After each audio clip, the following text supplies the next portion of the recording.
Merci messieurs, merci mesdames de nous retrouver en direct pour cette deuxième édition d'Appel sur le continent sur Afrique Média Télévision. Cet après-midi, nous prenons la direction du Mali où l'armée malienne, donc avec son allié russe, font donc effectivement l'objet d'une véritable campagne de sabotage, de sabordage, mais surtout d'intrigues, même d'insultes venant donc des médias occidentaux. Le journal français Le Monde, effectivement, dans sa récente parution, eh bien, ne cesse de continuer effectivement à jeter de l'anathème sur ce qui est fait jusqu'ici pour donc permettre effectivement à ce pays-là de retrouver sa quiétude, un fait qui interpelle donc au lendemain notamment de la récupération de près de 98% du sol malien jadis acquis par les forces terroristes.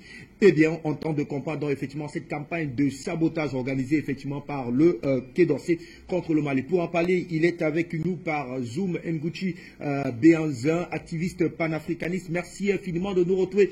Alors Béanzin, on revient là et on est en plein dans une guerre, mais cette fois-là, une guerre purement et simplement médiatique menée de maître par le Quai d'Orsay pour saboter le moral des troupes maliennes sur le terrain. Eh bien, avant que de revenir effectivement de fond en comble autour de cette actualité, Béanzin, que je retrouve, comment justifier notamment cette colère communicationnelle contre l'armée malienne depuis effectivement le Quai d'Orsay par des sites et autres journaux qui ne cessent effectivement d'apporter, du moins de verser dans une campagne de sabotage pur et simple. On vous retrouve, bonsoir, bienvenue. Bonsoir, salutations à vous, chers journalistes, salutations au peuple africain, au peuple du monde, aux téléspectateurs d'Afrique Média et toute l'équipe d'Afrique Média. Écoutez, nous allons rentrer directement dans le vif du sujet. Vous savez, on en avait déjà parlé ici sur Afrique Média que la prochaine étape de l'impérialisme, la prochaine étape de l'État français sera de déstabiliser, de saboter la paix, la quiétude et la stabilité que les autorités maliennes sont en train de construire. Donc moi, ce que vous venez de dire, ce que vous êtes en train de dire ne me surprend pas, dans le sens où on s'attendait à cela. On sait comment procède ce système de manipulation de l'opinion, parce que quand la France était présente là-bas pendant 9 ans, on n'a jamais vu ces rapports, on n'a jamais vu l'ONG corrompue sous financement de George Soros, Human Rights, dénoncer l'État français d'exactions, d'assassinats, de meurtres, etc. On les a jamais vus. Là, brusquement, parce que l'État malien, l'armée malienne monte en puissance avec leur allié russe, on voit que l'armée malienne gagne du terrain, fait un nettoyage, et donc ça dérange l'État français, puisque les petits protégés de l'État français, qui sont les groupes armés que la France soutenait, protégeait, sont en train de se faire neutraliser, puisque pour eux, il faut parler de neutralisation. Alors nous allons utiliser leur terme en disant ces groupes armés sont en train de se faire neutraliser. Et cela déplaît fortement au Quai d'Orsay, à l'Élysée et au système, à l'oligarchie française, et donc qui ont commencé à faire une espèce de propagande, de cabale contre les autorités maliennes pour les salir en payant leurs médias de propagande, parce que le journal Le Monde, c'est un média de gauche qui soutient généralement l'État français. Ce sont des journalistes et des médias composés d'agents d'oppresseurs, comme je les surnomme. Ils sont là, c'est leur travail. Leur travail est de saboter la paix au Mali, de pointer du doigt, de diaboliser, de discréditer le travail des autorités maliennes. Et ça, le peuple malien, j'espère que le peuple malien était déjà préparé, parce que on a fait beaucoup d'émissions où on lançait déjà l'alerte de ce qui allait venir, des manipulations, des tentatives de déstabilisation qui allaient venir. Et donc, moi, je dis que l'État malien doit prendre maintenant des décisions. Il faut que l'État malien puisse retirer l'accréditation de ces ONG qui sont là pour saboter le travail des autorités maliennes. On a vu le Venezuela le faire, Cuba, la Russie, les pays où ces ONG financées par l'Occident, financées par des personnes qui sont pro-Occident, financent pour déstabiliser nos pays. Je pense qu'à un moment, il faut avoir le courage de retirer l'accréditation de ces ONG et de déposer aussi plainte contre eux systématiquement pour contrer la propagande de ces médias. Ils ont fait la même chose contre la Libye, ils ont fait la même chose en Irak, ils ont fait la même chose en Afghanistan. On n'a jamais vu les preuves, et c'est ce qu'ils sont en train de faire au Mali. Et la prochaine étape sera de dire qu'il y a un génocide, que des ethnies se font décimer par les militaires, etc. Et créer au fait un désordre, un bordel dans le pays. Reste avec vous pour comprendre notamment voilà, le critère d'actualité, notamment conféré à ces articles qui sont quand même assez récents, le 13 et le 14. Alors, comment comprendre une telle recrudescence d'articles quand même qui ont pour seule mission, effectivement, de ternir l'image de l'action menée sur le terrain par l'armée malienne? Bah, tout simplement parce qu'il y a une guerre ici en Europe, en Ukraine. La France est occupée par cette guerre. Cette guerre coûte énormément cher à la France pour détourner l'attention de l'opinion, pour détourner le regard des Français. Il faut aller diaboliser les Russes au Mali. Souvenez-vous de cela, avant la guerre en Ukraine, la France, l'Union européenne et ses alliés avaient déjà commencé à diaboliser, à préparer le consentement de l'opinion en disant que les Russes qui sont au Mali sont des méchants mercenaires, qui sont en train de faire des exécutions, en train de tuer des civils, ne respectent pas les droits humains, etc. Quand il s'agit des pays occidentaux, le droit, le respect du droit international n'existe pas. Mais quand c'est les autres, là, ils brandissent à chaque fois le respect du droit international. Ces ONG, Human Rights, etc., mais on ne les voit pas, par exemple, au Yémen. On ne les voit pas en Afghanistan. On ne les voit pas dans les pays où, les Occidentaux sont en train de piller, détruisent, assassinent des milliers de civils. Ces ONG sont là au service de l'impérialisme. Et ça n'étonne personne. La personne qui dira qu'il n'est pas au courant, qu'elle n'est pas au courant que ces ONG sont financées par l'Occident pour déstabiliser nos pays, bah, je dirais qu'il ne vit pas dans le même monde que nous. Donc, l'augmentation des articles contre les autorités maliennes a pour objectif de les déstabiliser, de semer la division et de saboter la cohésion nationale au Mali entre les autorités maliennes avec leurs partenaires, puisque j'ai lu aujourd'hui, même avant l'émission, que l'État français, la France, dit que après son départ, qu'elle ne veut pas quitter le Mali, qu'elle veut rester au Mali à condition que les Russes restent loin et comme ça, elle pourra apporter des appuis aériens aux autorités maliennes. Alors comment la France peut accuser les autorités maliennes de ne pas respecter les droits humains, de faire des exactions sur les civils, et elle propose en même temps de rester au Mali pour appuyer, pour apporter des appuis aériens? Ça n'a pas de sens. Vous voyez bien qu'il y a un quiproquo quelque part. On ne peut pas dire qu'ils ne respectent pas les droits humains, ils ne respectent pas la liberté des gens, mais on veut quand même rester, on insiste à rester au Mali pour les soutenir. Non, ça c'est pour déstabiliser les autorités maliennes. Et je dis que les autorités maliennes ne devront même pas donner de l'importance à ces articles, à ces torchons qui sont publiés contre eux.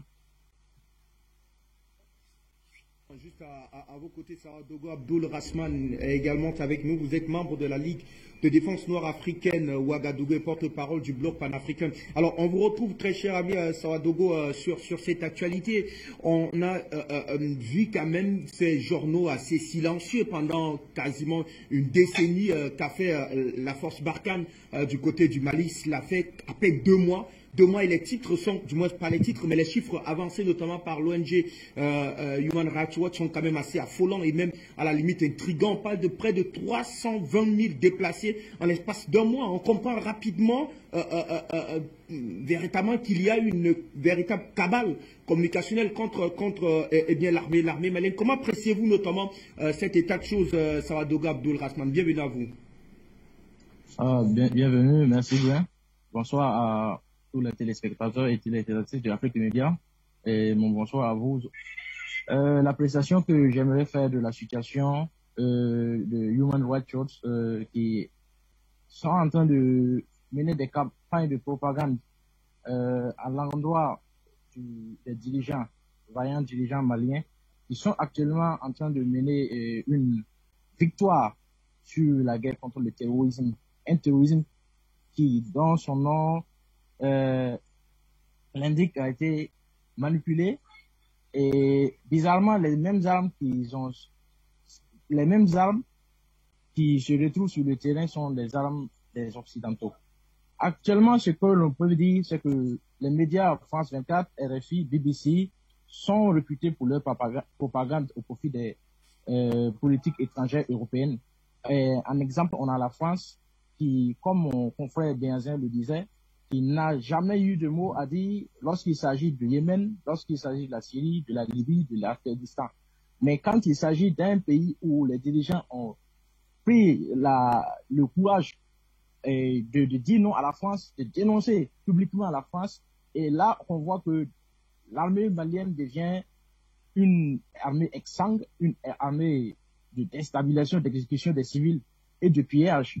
Et donc, ça ne nous étonne pas. Dès le début, on savait que lorsque les dirigeants maliens ont pris la ferme résolution de renvoyer l'ambassadeur et demander le départ sans délai des forces armées françaises, on s'attendait à pareille conclusion. On sait que la propagande française, la propagande est l'outil la plus développé des forces du mal. Et quand on voit aussi la manière d'informer, on voit qu'il y a une volonté manifeste de faire, j'allais dire, détester le régime en place, afin de préparer soit un autre coup d'État, un coup de force, ou justifier une intervention militaire soit de l'ONU ou de la France au Mali. Voilà, nous sommes en train de vivre actuellement partout en Afrique, pas seulement au Mali, une révolution qui est en train de mettre en déroute les forces du mal, les forces d'occupation françaises, qui depuis 60 ans sont dans notre pays et n'ont pas apporté des garanties, j'allais dire. Donc actuellement, on peut dire que les forces armées françaises qui ont été sollicitées depuis 8 ans, 9 ans au Mali, n'ont pas donné des résultats escomptés. Et actuellement, c'est comme ils vivaient une honte. Et comme un lion blessé, et ils sont en train de préparer leur dernier cartouche plutôt. Et ça ne nous étonne pas que actuellement les médias et les organes ou institutions ONG, Human Rights, se figent actuellement sur le régime en place du Mali. Et nous appelons à l'opinion internationale, l'opinion africaine et les peuples concernés, tels que le Mali, le Burkina Faso, le Niger, la Côte d'Ivoire, de bien rester soudés et bienveillants quant aux médias nazis qui sont en train de vouloir les déstabiliser, de créer une désunion entre les peuples, et pour pouvoir retourner les chances des événements. Si on voit aujourd'hui, le Mali est en train de monter en puissance. Le Mali est devenu la deuxième force militaire du continent, de l'Afrique de l'Ouest. Alors, pourquoi c'est à ce moment précis que les terroristes sont en train de prendre un coup fatal que les médias français et les mêmes organismes qui n'ont jamais servi depuis ces années sont en train de s'opposer? La question que nous sommes à même de nous poser, à qui profite ce crime? Puisque depuis 8 ans, vous êtes là, vous êtes incapable d'apporter la paix. Et qu'aujourd'hui, on voit des actions qui partent dans le sens de la paix, qui est en train de recouvrir 98% du territoire malien, qui est en train de faire retourner les déplacés internes. Plutôt que de les applaudir, vous êtes là en complicité avec divers médias pour décrédibiliser cette armée qui actuellement bat de son propre aide. C'est ça aussi. Il faut retirer l'accréditation de certains ONG, voilà, qui sont des filiales pour nous, voilà, des oppresseurs, qui sont les Américains, les Français, etc.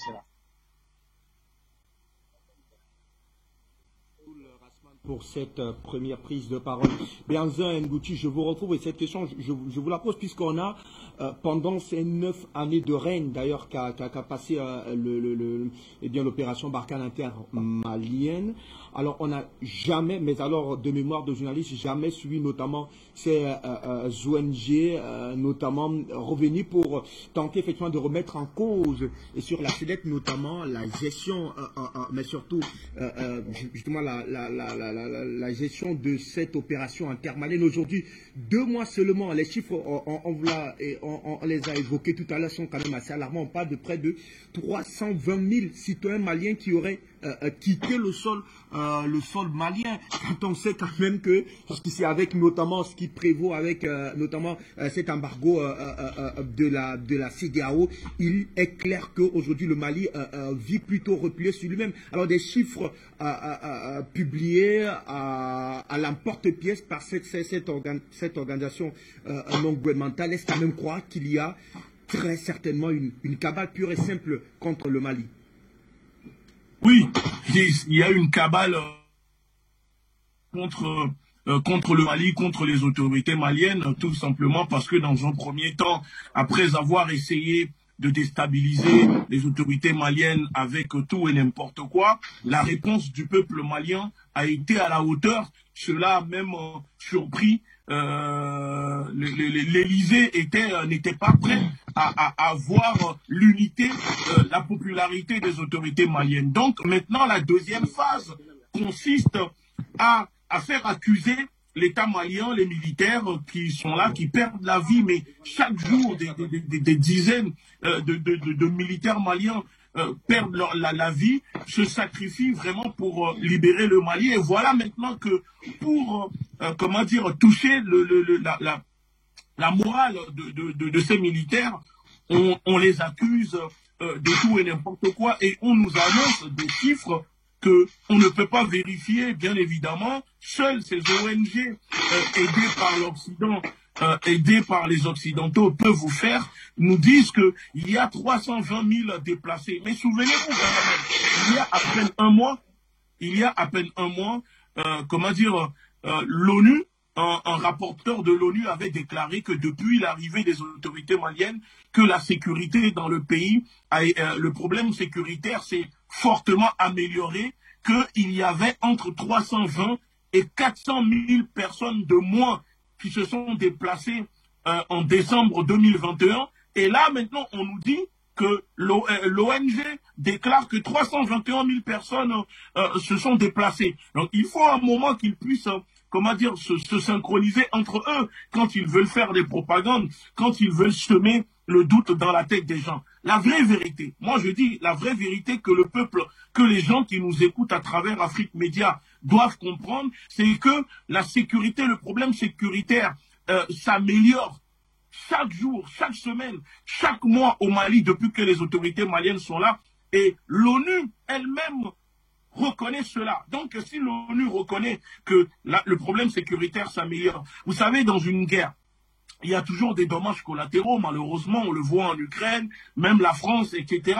Mais quand c'est la France ne reconnaît pas. On ne peut pas pointer du doigt ici les militaires maliens et ne pas pointer du doigt les militaires français. Pendant 9 ans au Mali, la France n'a cessé de faire des meurtres, des assassinats, des exactions, le non-respect des droits fondamentaux, le manque de respect des droits humains envers les populations maliennes. Est-ce qu'on a vu l'Élysée, le gouvernement français condamner cela? On n'a jamais vu. Est-ce que la France a déjà dédommagé, ne serait-ce qu'un Malien tué par l'armée française, par les balles, par les bombes de l'armée malienne et de l'armée française? Non. Alors pourquoi aujourd'hui la France, le gouvernement français, les ONG corrompues vont venir essayer de faire la leçon de morale aux autorités maliennes? Venant d'eux, moi je dis qu'ils n'ont pas à faire des leçons de morale aux autorités maliennes parce qu'ils ne sont pas des personnes qui peuvent venir parler de moralité, de respect des droits humains avec les autorités maliennes. Je pense que les militaires maliens respectent autant la vie humaine au Mali, plus que les militaires français ne le faisaient quand ils étaient au Mali. Donc moi je dis qu'il faut rester soudés, qu'il faut se mobiliser derrière les autorités maliennes et les organisations populaires, la société civile, les leaders de mouvement. C'est le moment de contrer ces propagandes parce que à chaque fois quand un pays vit sous blocus, ces ONG sont là pour déstabiliser, pour salir l'image du pays. Donc il faut rester très vigilant. Rester avec vous parce qu'on veut davantage comprendre cette recrudescence d'articles contre notamment l'armée malienne, et vous avez d'ailleurs bien fait de le souligner. En 10 ans d'action au Mali, eh bien ces ONG sont restées quand même muettes, ce qui est quand même assez intriguant. Est-ce qu'il n'y a pas des choses à reprocher à l'armée malienne du côté du Mali, tant sur ses actions, ses interventions sur le terrain? Pourquoi est-ce que ces ONG sont aussi restées silencieuses pendant une longue période d'action? On a à peine un mois, ou alors un mois et demi, on va dire, d'indépendance de l'armée malienne. Et aujourd'hui, on a quasiment une pléthore, une dizaine d'articles qui ne cessent effectivement de paraître chaque semaine pour tenter d'accabler cette armée-là. Est-ce que l'armée française, en 10 ans d'action au Mali, dans le cadre de l'opération Barkhane, elle est exempte de tout sarcasme, Béhanzin Ngouti? Non, du tout. Mais vous savez, l'objectif de faire ces articles-là maintenant, c'est de mettre la pression sur les autorités maliennes parce que dans la tête de l'État français, la Russie est occupée en ce moment avec l'Ukraine. Il y a des batteries de sanctions qui sont en train de pleuvoir contre la Russie. Donc si on commence à accuser que, attention, au Mali, les Russes et l'armée malienne font des choses qui sont pas bien, ça peut mettre la pression aux autorités maliennes. Mais tout cela découle de la manipulation de l'opinion. Et si je peux me permettre, j'invite vraiment les personnes qui nous regardent à lire par exemple La Propaganda, le livre d'Andrew Bernays, pour comprendre comment on manipule l'opinion en démocratie. Parce que tout ce qui se passe aujourd'hui, n'oublions pas que c'est de la propagande. Et on sait que la propagande, c'est l'objectif principal de la propagande, c'est de faire passer des choses et manipuler l'opinion publique. Parce que depuis qu'une minorité de personnes a réussi à trouver qu'elle avait la capacité de manipuler les gens, bah, elle ne cesse d'utiliser ce pouvoir pour manipuler. Si aujourd'hui, les militaires maliens sont accusés de tout et je ne sais quoi, la seule chose qu'on peut reprocher aux militaires maliens,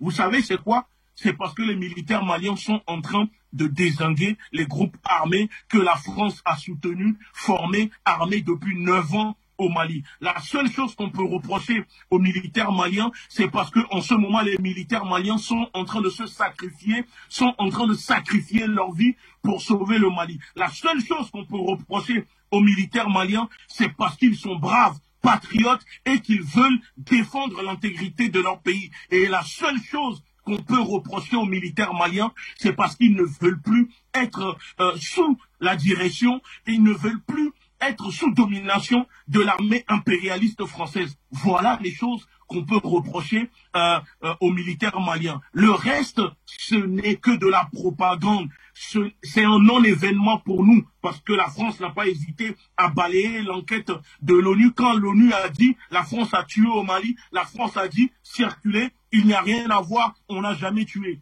C'est la même chose ici. Si la France ne reconnaît pas ces meurtres, si la France ne reconnaît pas ses responsabilités sur les populations africaines, elle n'a pas de leçon de morale à donner, ni accuser l'armée malienne de tuer qui que ce soit. L'armée malienne tue seulement ceux qui tuent les populations maliennes. L'armée malienne est là pour neutraliser les groupes que la France a parrainés, financés depuis des années maintenant pour diviser le Mali. Et c'est ça qui dérange la France. Alors si les ONG font passer ces terroristes, ces malfaiteurs, ces assassins qui se font dézinguer par l'armée malienne, si c'est eux qui sont les civils, alors on comprend pourquoi ça monte au créneau. Alors, Sawadogo, je vous retrouve parce que dans cet article publié par l'ONG Human Rights Watch, il est écrit explicitement, eh bien, l'armée malienne exécute sommairement les civils. Quel intérêt a l'armée malienne à exécuter sa propre population alors qu'on a réellement connaissance du fait que l'arme a quasiment changé de poste. C'est-à-dire que l'armée malienne, qui est d'ailleurs hyper équipée, a davantage le dessus aujourd'hui sur ces groupes terroristes qui opéraient depuis un bon moment du côté du Mali. Quel intérêt a donc cette armée-là à exécuter sa propre population, Sawadogo Abdoul Rasman? Merci bien.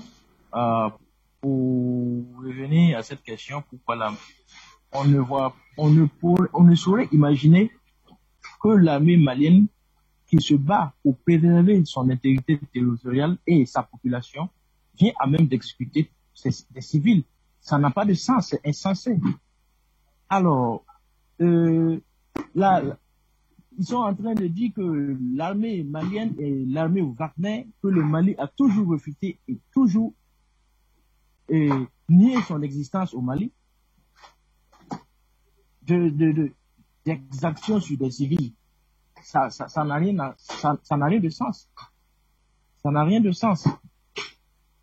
L'affaire qui se déroule actuellement au Mali, on a actuellement une armée malienne en puissance qui est en train de détruire les plans de base de l'armée française et qui fait tout pour se justifier, et pour justifier sa présence, pour justifier aux Français, aux citoyens français leur présence en Afrique. Les soi-disant moralisateurs et j'allais dire, donneurs de leçons de démocratie, eux-mêmes, ils sont responsables. Parce qu'on sait que depuis 9 ans, ce sont ces mêmes-là qui forment les djihadistes, qui forment les terroristes, qui les arment, qui les soutiennent financièrement et même militairement. Alors, la question qu'on devrait se poser actuellement, pourquoi le peuple malien et le peuple français ne prend pas conscience de ce que les dirigeants sont en train de faire sur les territoires africains. Comme je le disais tantôt, il faudrait revoir la posture de certains ONG. N'importe qui ne doit pas être ONG et ni exister sur un territoire tant que ces objectifs recherchés sont excusez-moi, il y a du bruit. Voilà, donc je disais que il faut à tout prix retirer l'accréditation de cette ONG Human Rights, parce que elle ne sait que la propagande.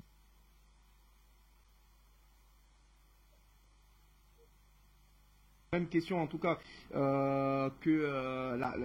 posée tout à l'heure à Sawadogo. Alors, l'ONG Human Rights Watch le précise clairement dans son édition que la plupart des civils auraient été exécutés, mais de manière alors la plus abjecte possible, sommairement par l'armée malienne. Et la question, je vous la pose, quel intérêt a donc cette armée à exécuter sa propre population, encore qu'elle a justement aujourd'hui les atouts de son combat? Il n'y a aucun intérêt, bien sûr, bien évidemment. S'il vous plaît, Sawadogo, la question à Béanzin. Oui, reposez-moi la question, s'il vous plaît. D'accord, je disais tout à l'heure, on s'est interrogé davantage sur le contenu de l'article publié notamment dans les colonnes du journal Le Monde, ou alors c'était plutôt le Moustique, voilà, pardon, qui disait notamment que l'armée malienne exécutait, mais alors avec la manière la plus abjecte possible, sa population par des exécutions sommaires. Alors, on s'interroge comment une armée qui est d'ailleurs républicaine, professionnelle, bien équipée et qui a véritablement les moyens, les atouts de son combat, ira exécuter sa population. Non, mais vous savez, moi je dis encore une fois, moi je balaye ces propos, ces propagandes-là, ce torchon que nous sommes en train de lire. Mais le monde, ces médias, il faut quand même dire une chose aux personnes qui nous écoutent. En France, l'État finance les médias. Alors, si l'État finance ces médias, vous imaginez bien que ces médias sont là pour défendre l'intérêt de la France. On nous parle de meurtre, d'exécution. Mais les Américains ont détenu Guantanamo pendant des années. Qu'est-ce qu'ils ont fait? La France a-t-elle condamné les Américains pour non-respect des droits humains quand les Américains ont Guantanamo, torturé des gens en Guantanamo. Les Américains ne torturaient pas en Afghanistan. La France ne torturait pas en Afghanistan. La France ne torturait pas en Syrie. La France ne torturait pas, n'a pas découpé des têtes au Cameroun quand les Camerounais, les Bamileke se sont levés contre la colonisation française. La France n'a pas génocidé, tué des millions d'Algériens en Algérie. De quoi nous parle-t-on ici, s'il vous plaît? On nous parle de quoi? On nous parle que on accuse l'armée malienne de tuer des terroristes que la France a armés, que la France a financés, que la France soutenait. C'est ça le problème? C'est ça qui dérange la France? Bah alors si ça dérange la France n'a qu'à affréter des avions. L'État malien met ces personnes, met ces groupes armés dans les avions et l'État français n'a qu'à les ramener en France. Pourquoi ils veulent absolument que l'État malien, je sais quoi, il faut faire quoi? On dit que ce sont des terroristes qui tuent les populations pendant 9 ans. La France n'a pas réussi à sécuriser le pays. La France n'a pas réussi à neutraliser ces groupes armés. Et quand maintenant des enfants, des dignes filles du pays se sacrifient pour libérer le pays, voilà qu'on essaye maintenant de les diaboliser, de les accuser de tout et n'importe quoi. Est-ce que ces médias vous ont partagé une preuve de ce qu'ils sont en train de dire? Est-ce que Human Rights a publié une seule preuve de ces accusations? Rien. C'est juste des titres, parce que les titres, ça permet de créer la sensation, ça permet d'attirer le cerveau des personnes qui sont manipulées et d'accuser en disant que l'armée malienne tue des civils, torture. Qu'on nous montre alors des photos, des preuves de ces camps de torture qu'ils sont en train de dire dans les médias. Moi, je veux une preuve. Et tant qu'il n'y a pas de preuve, tant qu'on ne voit rien, je considère cela comme de la fabulation, c'est de la diffamation, ce sont des allégations et rien d'autre que pour dénigrer et discréditer les autorités maliennes. À vous, très cher monsieur, on va justement pour tenter d'avoir le cœur net autour donc effectivement de ces on va dire de ces accusations donc de l'armée française, de ces exactions de l'armée malienne, de l'armée française pardon sur le sol malien. Bien à son époque d'ailleurs, l'ancien ministre malien des Affaires étrangères Moctar Wane exposait notamment ces exactions-là. On va prendre juste un extrait avant de vous retrouver, très cher monsieur, dans le grand zoom. On prend cet extrait de Moctar Wane qui revient effectivement pour présenter les exactions de l'armée française en terre malienne. Il n'y a pas véritablement de sentiment, en tout cas anti-français au Mali, il n'y en a pas. Il y a eu, à un moment donné, un ressenti au sein de la population contre la présence militaire française. Et pour une raison très simple, pour plusieurs raisons. D'abord, avec tant d'hommes, on s'attendait à une lutte plus de résultats et moins coûteuse en vie humaine. On se dit, avec tous ces moyens déployés, comment se fait-il que ça se passe ainsi? Que se passe-t-il? C'était ça. D'autre part, je n'ai pas l'habitude de la langue de bois. Je vais vous parler franchement. Dans ces forces, il y a les officiers, il y a l'armée normale, mais il y a aussi les légions étrangères. Et c'est là le problème. Je vous dis, en vous regardant droit dans les yeux, que par moments, dans les pigalle des villes de Bamako, vous les y retrouvez, tatoués sur tout le corps, en train de rendre une image qui n'est pas celle que nous connaissons de l'armée nationale du Mali. Alors ça fait peur, ça intrigue et ça pose des questionnements. Le président Macron avait promis 200 militaires français de plus à Pau.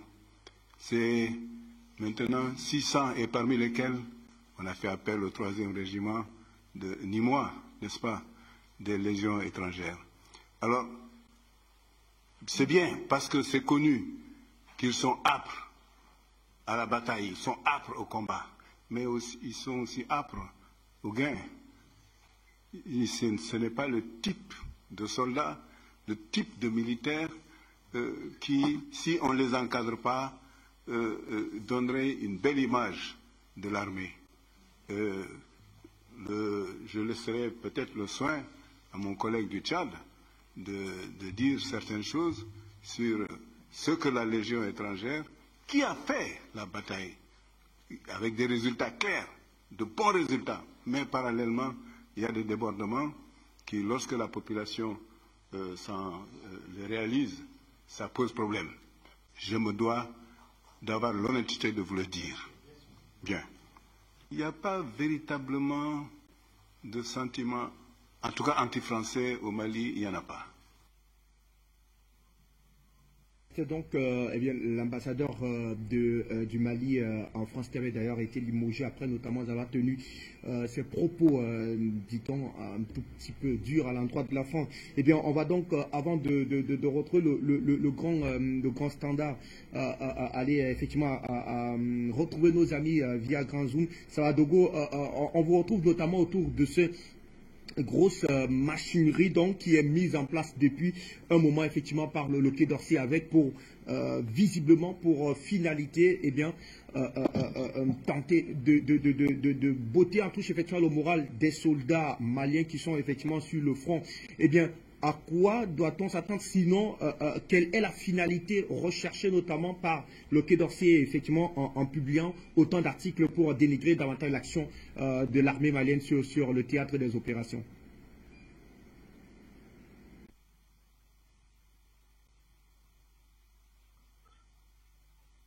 Avec nous.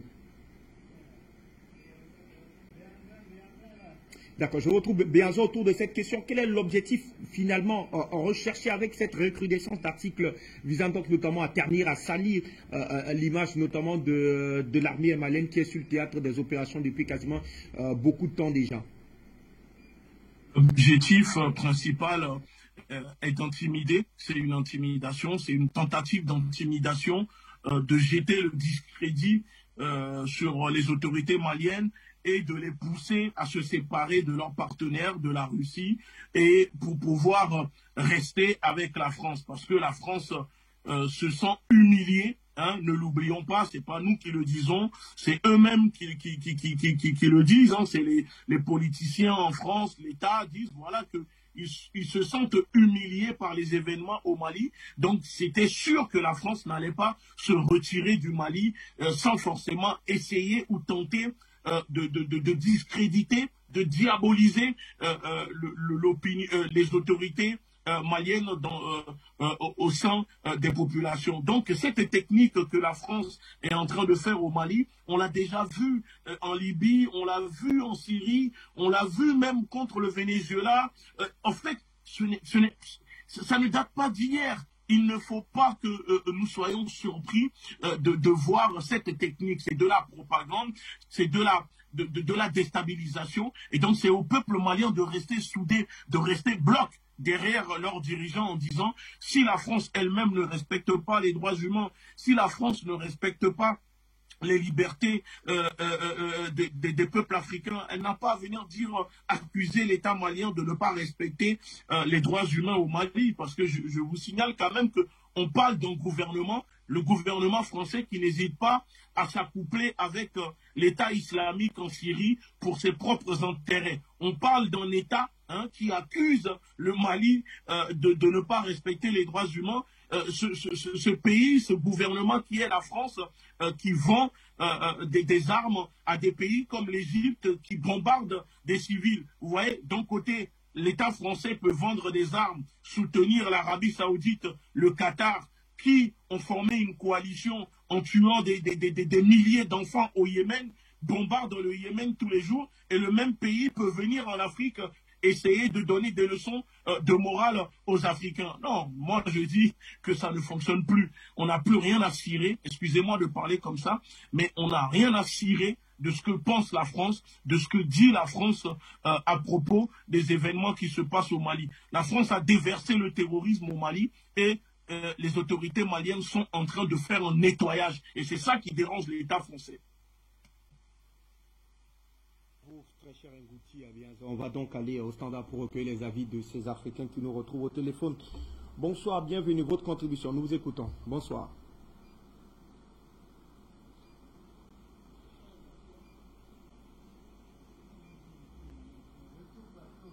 Allez, nous revenons donc le temps peut-être pour le standard d'être fond prêt. Notamment, on me fait savoir que Jean, depuis les États-Unis, après, il nous retrouve donc ce soir, vraisemblablement, Delphin. Delphin, nous vous retrouvons à la maison. Bonsoir, bienvenue. Bonsoir, mon cher Fandoum. Une fois de plus, merci de m'accueillir à la maison. Je salue tes invités, ainsi que les téléspectatrices et les téléspectateurs. L'essentiel a été dit, hein. Je ne vais pas revenir là-dessus. Simplement marteler 2-3 petits points qui, de mon point de vue, devraient retenir notre attention. Les bavards, soi-disant démocrates, comme Human Rights Watch, tout simplement, comme vient de le dire M. Egunci, nous devons les marginaliser. Un point, c'est tout.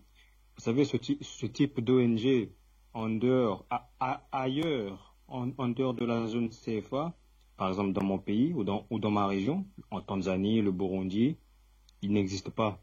Ils n'ont pas le droit de citer. Nous avons mis en place des outils juridiques pour les rendre persona non grata aux alentours de 2015-2016. C'était à peu près à la même époque où nous sommes partis de la CPI.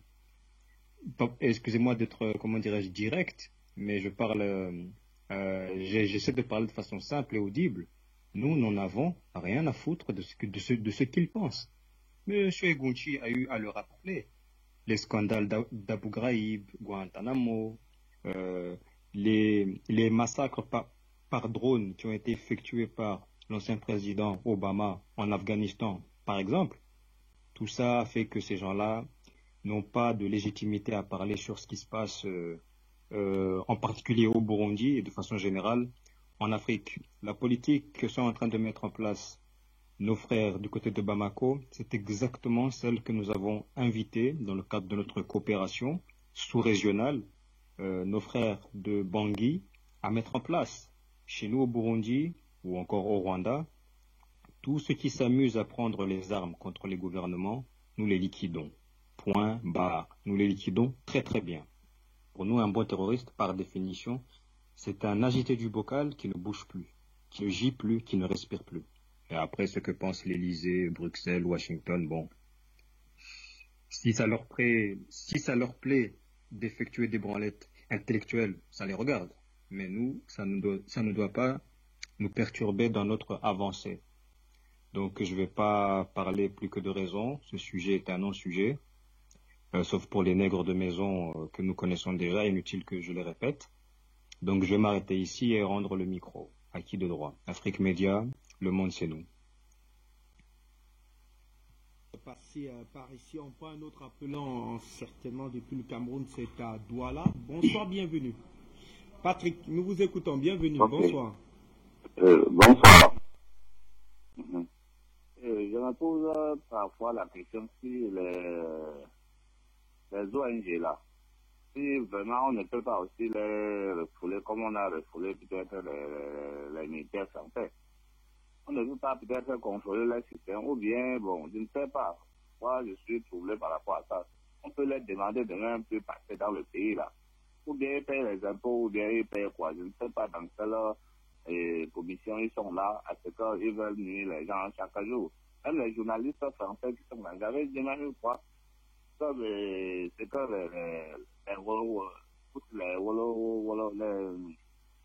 Amina Fofana, ils peuvent les voir et marcher contre eux. Pour qu'ils partent, ils les voient comme ça, on refoule les gens, on marche derrière eux jusqu'à ce qu'ils partent. Parce que si on veut seulement travailler, on dit qu'on marche seulement de cette façon. Ils peuvent aussi faire les marches contre ces gens. Jusqu'à ce qu'ils présentent qu'ils veulent leur départ. Là, ça peut même pousser le gouvernement à les faire partir, même les journalistes français. Mais si on veut rester seulement attendre quand ils sont en train de faire ceci, chaque fois, ils vont toujours provoquer. Dès qu'ils donnent les messages, après maintenant on va croire à ça, venez maintenant détruire tout. Et pourtant, si on organise les marches contre eux, ça doit aller. On peut les faire pousser hors du pays avec ce système-là. Bonne soirée.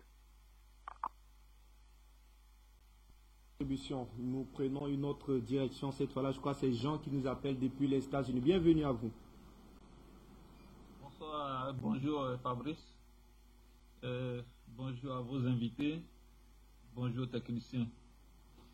Fabrice, c'est vrai, ces gens-là, ils nous font perdre nos salives pour rien du tout. Parce que ces ONG, soi-disant Human Being Rights, Watch, je ne sais pas, c'est seulement le Cameroun, le Mali et ces pays-là qu'eux ils voient. Ils ne voient pas le Togo, ils ne voient pas la Côte d'Ivoire. Ils ne voient pas même l'Amérique. C'est seulement ces pays-là qu'eux ils voient. D'abord, ces organisations non gouvernementales appartiennent à qui? Quelle est cette personne-là qui est humaine, qui pense que nous les Africains nous sommes humains, et cette personne-là vient avec ces organisations pour nous aider. Et ils ont recruté nos frères et sœurs pour leur trouver de boulot dans cela, et en conséquence, ils travaillent pour eux. Ça, c'est enfantin, ça, là. C'est enfantin, sérieusement. Vos partenaires ont déjà dit beaucoup de choses, mais qu'est-ce que ces ONG-là vont nous apporter? Qu'est-ce que ces ONG-là vont apporter à l'humanité africaine? Principalement aujourd'hui au Mali. Mais c'est une aberration. Hein? C'est une aberration. Dans la mesure où ce sont toujours qui ne nous considèrent pas comme des humains, nous n'avons pas le droit à réclamer, et qui se présentent toujours comme des bienfaiteurs, des donneurs de leçons. Ils n'ont même pas honte. Mais moi je leur dis, nous leur disons, que lui n'échappera au jugement divin, au jugement divin, excusez-moi. Nul n'échappera à la justice divine. La France sera jugée, Fabrice. C'est vrai, quand on le dit, les gens vont voir, c'est lointain. Non, mes frères, combattants, nul n'échappera à la justice divine, tôt ou tard. La France n'a qu'à savoir que ce qu'elle manigance depuis longtemps contre l'Afrique, le moment viendra, elle va payer. Ça, c'est clair, il ne peut écrire ça quelque part. Nous pouvons lire l'histoire. Alors, nous passons par ici pour avertir les Béninois. Nous avons un pays qu'ils ont reçu, un émissaire français sur les questions de sécurité au Sahel. Nous leur disons de se méfier, de ne pas suivre l'argent qu'ils ont déposé, que ces dirigeants ont déposé à Paris pour inviter ces loups qui étaient déjà quand même aux alentours dans la bergerie. C'est dangereux. Patrick Talon, réveille-toi. Vois le mouvement et la clairvoyance. Tout est dévoilé aujourd'hui. Nous prions pour ça. Tout est dévoilé, tout est mis à nu, que c'est la France et ses alliés qui bouillonnent le continent. Et surtout aujourd'hui, ils ont dans leur agenda la région du peuple de Guinée, et y compris le Bénin. Pourquoi accepter ces personnes et traiter avec eux? C'est illusoire, ce n'est pas sérieux. Ce que vous faites là, vous invitez de la braise sur la tête des Béninois. Cessez de faire ça. La France n'est pas mieux placée pour vous aider en sécurité. Écoutez bien ce que nous vous disons.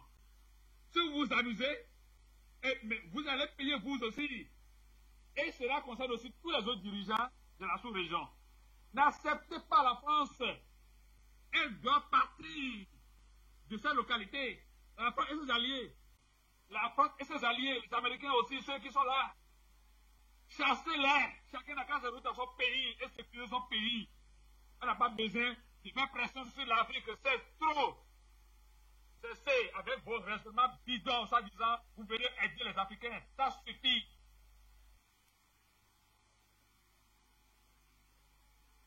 Une contribution. On prend quelle direction, Adrien? Alors, nous prenons la direction de la Côte d'Ivoire pour retrouver Amara Diané. Vous nous retrouvez depuis ce pays-là. Bonsoir, bienvenue. Votre contribution. Ouais, je vais vous dire que laissez la France tranquille. Parce que nous-mêmes, on n'est pas bien.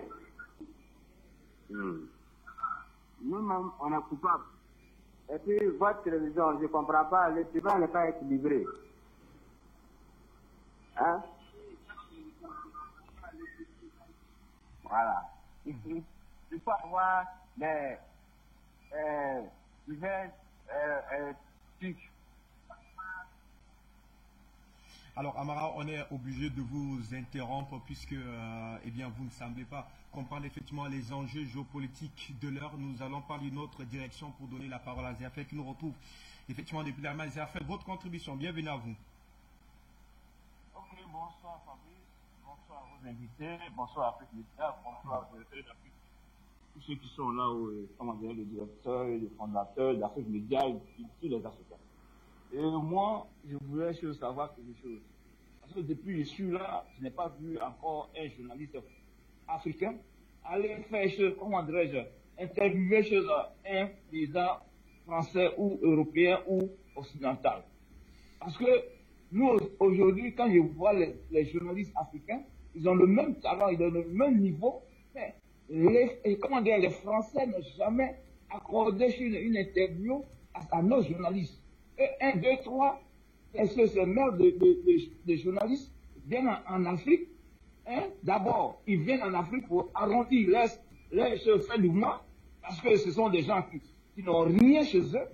Et quand ils viennent en Afrique, en parlant, en interviewant sur nos dirigeants, et ce sont eux. Parce que en leur donnant une interview, ce sont des gens encore, ce sont les mêmes présidents qui les payent encore, qui leur donnent de l'argent. Pour ne pas qu'ils écrivent de n'importe quoi, pas n'importe quoi, pour ne pas qu'ils dénoncent certains trucs. Donc, ils viennent arrondir, les fins du mois en Afrique. Alors, moi, ce que je demande aujourd'hui, nous avons des médias, des pointes, qui ont le même niveau que les médias aujourd'hui qui se trouvent chez eux là-bas. Je ne vais pas citer les noms, parce qu'ils en ont plein. Nous, on a de ceux, on a un peu, mais le peu qu'on a là a une puissance qu'ils ne peuvent plus maîtriser. Parce que nos médias que nous avons aujourd'hui, ces médias-là donnent la parole à tous ceux mêmes qui sont en bas de l'échelle. Alors, donc, chaque Africain aujourd'hui, il a un mot à leur dire. C'est ça qui les blesse aujourd'hui, comme le plus souvent, ils attaquent certains médias comme Afrique Média et d'autres médias encore que je ne vais pas énumérer maintenant là. Donc, moi, je dis, à partir de maintenant là, tous ces médias de merde, excusez-moi le mot merde, tous ces médias de merde là, doivent rentrer chez eux. D'autant plus que nous autres, nous Africains, vous les journalistes, qui ont le même niveau que ces journalistes, je ne suis pas journaliste, mais qui ont le même niveau, ils n'ont jamais laissé un journaliste, même quand il y a des conférences, quand il y a un président même qui va en Europe, et le journaliste, africain qui accompagne le président, n'a jamais interviewé, il n'a jamais posé des questions à une conférence de presse. Il n'a jamais vu. Alors donc, pourquoi les gens de 1, 2, 3, on donne une interview, 1, 2, 3, on donne une interview. Maintenant, à partir d'aujourd'hui, tous ces médias ne doivent pas rentrer chez nous. Et puis, ces histoires de ONG, là. 1, 2, 3, par exemple, nous les Africains, on aime les choses faciles. Les choses faciles.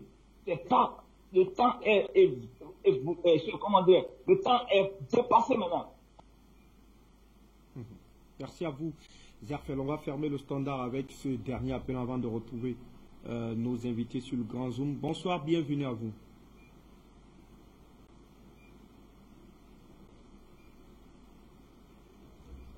Nous vous écoutons, allez-y. Bonsoir. Oui, bonsoir. Votre contribution, monsieur, vous êtes en direct, nous vous écoutons.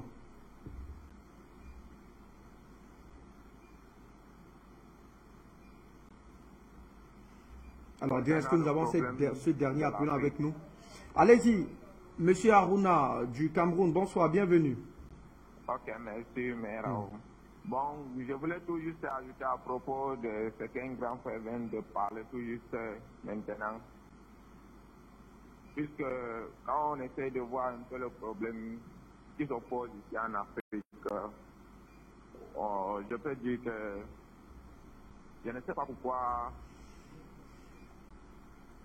vraiment, je ne sais même pas sur quel point expliquer ceci, mais je vois comment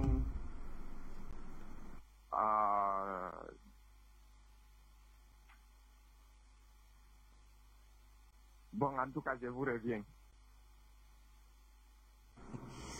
C'est aussi sur la télévision. Merci à vous en tout cas d'être passé par ici. Allez, on va donc aller au grand zoom pour retrouver donc Béhanzin Ngouti, mais surtout Saradogo Abdul Rasman pour la dernière ligne droite, messieurs, de cette thématique. Alors, Béhanzin, beaucoup d'appelants sont d'ailleurs revenus sur cette question. Il faut le préciser davantage sur ce rapport publié par Human Rights Watch. On va d'ailleurs apporter cette précision, en tout cas, qui déclare qu'affirmé d'ailleurs qu'au moins 71 civils auraient été tués donc par des membres des forces gouvernementales et 36 seulement par des djihadistes.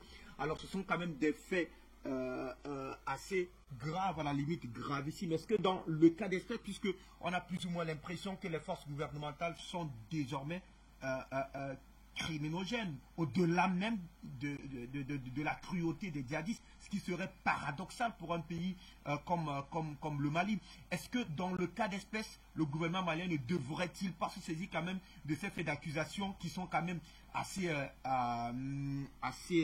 je dirais quoi, assez troublants, assez renversants? Pas vous mentir, ça me dérange même de parler de ça, parce que je sais, nous savons que c'est des accusations mensongères.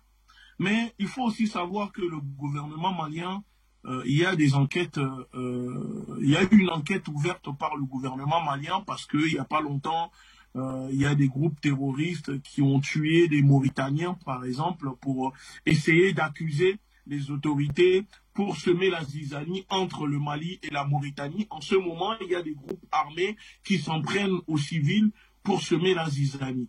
Mais vous savez, depuis le début de cette histoire, il faut quand même le rappeler aux gens que l'armée française, c'est plus de 300 000 morts depuis 2001 jusqu'à 2022. 300 000 morts. En Éthiopie, si vous prenez par exemple l'Éthiopie, quand les rebelles, les terroristes au Tigré s'en prenaient aux populations, Human Rights n'avait jamais parlé, n'a rien dit. Quand les autorités éthiopiennes ont commencé à se défendre, on a vu Human Rights commencer à écrire des articles en accusant les autorités éthiopiennes des actions sur les populations, de je ne sais quoi sur les populations. Mais ces ONG, je dis encore une fois, ce que publient ces ONG n'engage que les personnes qui les financent. Ça ne doit pas nous intéresser. C'est un non-événement pour nous. Mais si ces faits sont vrais, alors que ces ONG nous apportent des preuves, ce que nous demandons, c'est des preuves. C'est trop facile de venir dire oui, les militaires maliens ont tué 70 personnes, 35 terroristes. Est-ce que les personnes qui écrivent cela étaient là? Est-ce que ces personnes étaient sur place pour le constater? Alors, c'est quoi le problème? Vous savez, quand l'impérialisme, quand l'Occident diabolise un gouvernement, diabolise quelqu'un, c'est parce que ce pays est sur la bonne voie. Vous comprenez? Si le Mali est diabolisé comme ça et qu'on accuse de tous les noms les autorités maliennes, c'est parce que les autorités maliennes sont sur la bonne voie. Pourquoi Human Rights ne parle pas de ce qui se passe en Côte d'Ivoire? On a vu en Côte d'Ivoire, ça coupait des têtes et ça jouait au ballon avec. Human Rights était où? L'État français était où? On ne les a pas entendus. Ils n'ont rien dit. Mais vous savez, je peux tellement vous donner des exemples que on risque de dormir ici. Mais à un moment, je dis que si on organise des émissions, venez, on organise des émissions pour parler des choses, les bienfaits des autorités maliennes au Mali, ce que les autorités maliennes font de bon. Parlons de ça, ne parlons pas des propos, des accusations des Occidentaux. Parce que pour le moment, ce ne sont que des accusations et ce ne sont pas des vérités. Accuser une personne ne veut pas dire que cette personne est coupable. Donc pour le moment, étant donné qu'il n'y a pas de preuves, les autorités maliennes sont, pour moi, je considère que les personnes qui sont accusées sont des personnes innocentes. Tant qu'on ne nous apporte pas des preuves, parce qu'on ne veut plus croire à ces médias, à ces ONG financées par les Occidentaux, qui dévorent nos terres, qui occupent nos terres, ce sont les bras armés de l'impérialisme. ce sont les agents de l'oppresseur. Et moi, tout ce qui vient des médias propagandistes, des journalistes corrompus, je n'arrive plus à y croire. Vous comprenez? Donc, les autorités maliennes n'ont qu'à rester concentrées. C'est pour cela que je disais, j'avais déjà fait une proposition. Souvenez-vous, je vous ai dit que j'avais proposé aux autorités maliennes de créer le ministère de la propagande. Quand je parlais de ça, je ne parlais pas de... Vous savez, parce qu'à la base, la propagande, ce n'est pas une mauvaise chose. Il y a des bonnes propagandes et il y a des mauvaises propagandes. J'ai dit aux autorités maliennes, créez le ministère de la propagande. Quand il y a des choses comme ça, ça vous permettra de démonter les accusations, de propager la vraie vérité pour que le peuple puisse voir. Donc, c'est ce que, par exemple, fait le Venezuela, c'est ce que fait Cuba. Les pays révolutionnaires qui sont souvent attaqués par l'Occident disposent de leur ministère de la propagande. Ça permet de contrer les propagandes des Occidentaux. Même la Russie, également pareil. Même la France le fait à travers ces médias comme Le Monde, les TF1, etc. C'est ça qu'on appelle la propagande. Il y a la bonne propagande et la mauvaise propagande. Parce que la propagande en elle-même, ce n'est pas une mauvaise chose. Il faut que les gens puissent le comprendre.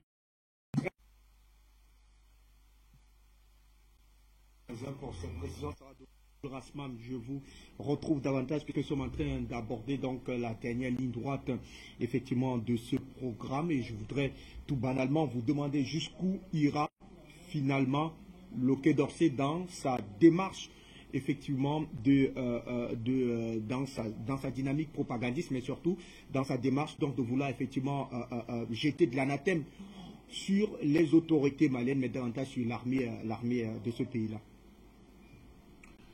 Le Quai d'Orsay n'a pas de limite.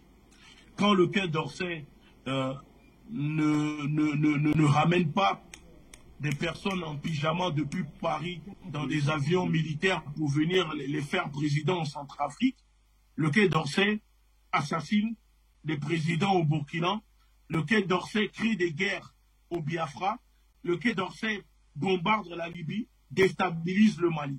Le Quai d'Orsay n'a pas de limite. Ce qui compte pour le Quai d'Orsay, c'est défendre l'intérêt de la France. C'est une cellule. Il y a une cellule exprès au Quai d'Orsay qui s'occupe. La cellule Afrique du Quai d'Orsay n'a pas de limite. Donc il faut que le peuple puisse comprendre qu'en face, vous avez des gens qui se sentent humiliés, insultés par ce qui s'est passé au Mali. Donc ces personnes feront tout déstabiliser le Mali.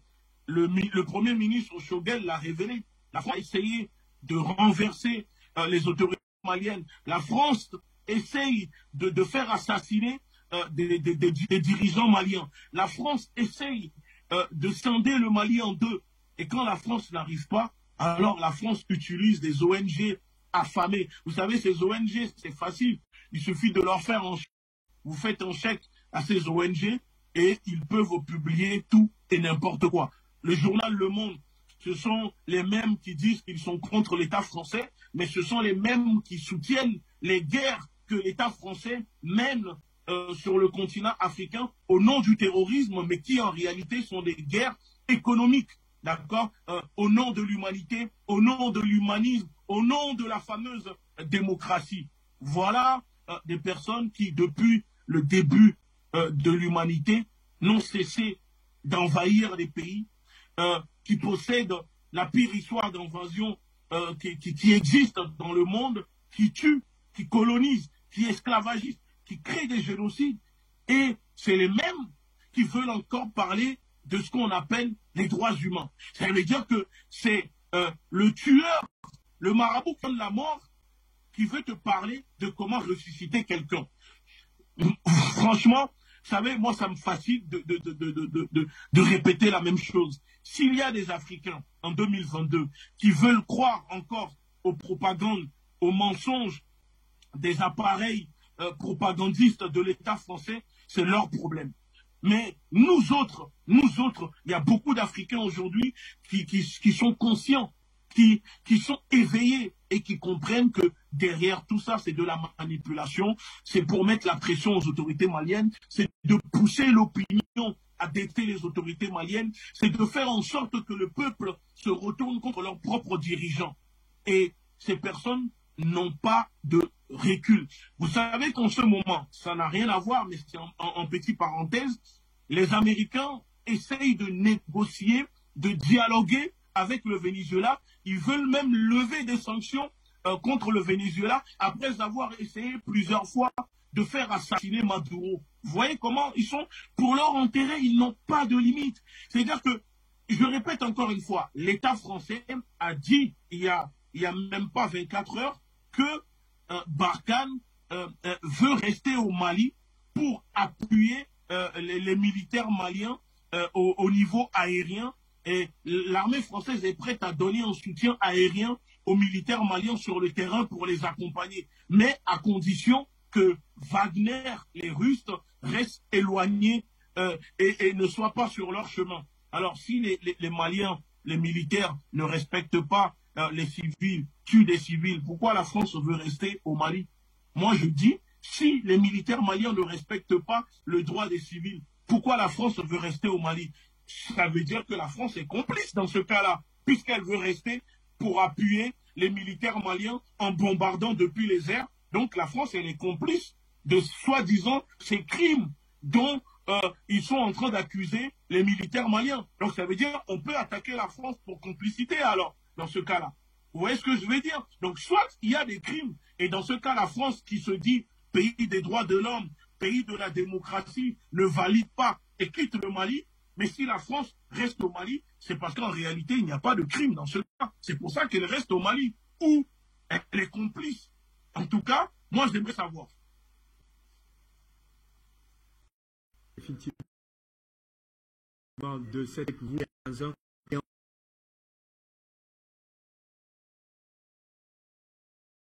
de déni par le Quai d'Orsay, et précisément donc par l'Élysée, avec pour seule mission de saper notamment de saper effectivement le moral des troupes maliennes qui sont sur le front. Alors que doit-on retenir au sortir de ce programme? Ce qu'il faut retenir, c'est de dire au peuple qu'il faut s'armer idéologiquement. C'est de dire au peuple qu'il faut garder la patience, qu'il faut avoir confiance et aux autorités maliennes. Il faut que le peuple africain puisse rester unis. La démocratie que prônent les Occidentaux n'est pas une démocratie pour les Africains. C'est une démocratie pour eux. Quand ils te parlent de démocratie, c'est pas de les laisser venir piller ton pays, endetter ton pays, s'encaparer de ton pays. Quand tu refuses, ils disent qu'il n'y a pas de démocratie. Pour eux, la démocratie, c'est ça. C'est tu me laisses, je viens piller ton pays, mais par contre, toi, tu ne peux pas venir piller mon pays. Alors si moi je dis non, tu ne pilles pas mon pays, alors ce n'est pas un démocrate, c'est un dictateur. Moi je dis une chose, il faut comprendre que aujourd'hui sur le continent africain, il y a malheureusement une bourgeoisie comprador, parce que il y a la bourgeoisie comprador et la bourgeoisie nationale. Il nous faut une bourgeoisie nationale. Cette bourgeoisie permettra à nos États de se renforcer, de produire, d'éviter d'enrichir les autres pays. Et c'est ça le problème aujourd'hui sur le continent africain. On a affaire à une bourgeoisie comprador qui préfère enrichir les entités extérieures, qui préfèrent vendre leur pays à l'impérialisme au lieu de pays qui nous manque. À un moment, ce qui se passe au Mali, c'est le moment pour le peuple malien de rester debout. Il faut que les leaders panafricanistes, les leaders de mouvement, il faut faire des affiches. Nous sommes dans une guerre. La propagande, c'est les images, les dessins, les affiches. Il faut faire des affiches, les coller partout. J'invite la diaspora, créons des affiches, dénonçons les crimes de l'armée française sur le continent. Il faut propager partout. Par exemple, j'appelle vraiment ceux qui nous écoutent sur cette émission, allez tous sur la page de Human Rights, allez dessus et laissez leur des commentaires. Dénoncez sur la page de ces organisations qui attaquent l'État malien, laissez des commentaires, vos mécontentements dessus.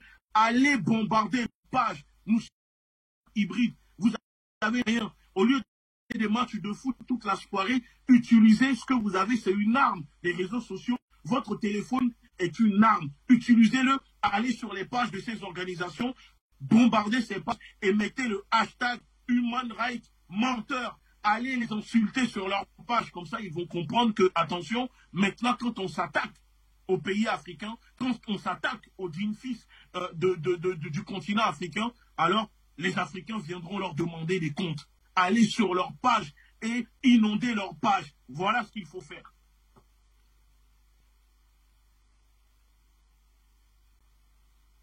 Ces analyses, donc, avec beaucoup de clairvoyance autour de ces sujets d'actualité que nous n'avons de cesse effectivement de mettre sur la table des débats sur Afrique Média Télévision. Notre objectif, débarrasser totalement le continent africain de ces médias qui n'ont pour seul objectif effectivement d'abrutir, d'imbéciliser, mais surtout d'entretenir davantage le mensonge sur le continent. Monsieur de nous avoir suivi le temps de cette édition d'appel sur le continent. Juste après moi, le grand journal africain. Très bonne suite des programmes sur Afrique Média.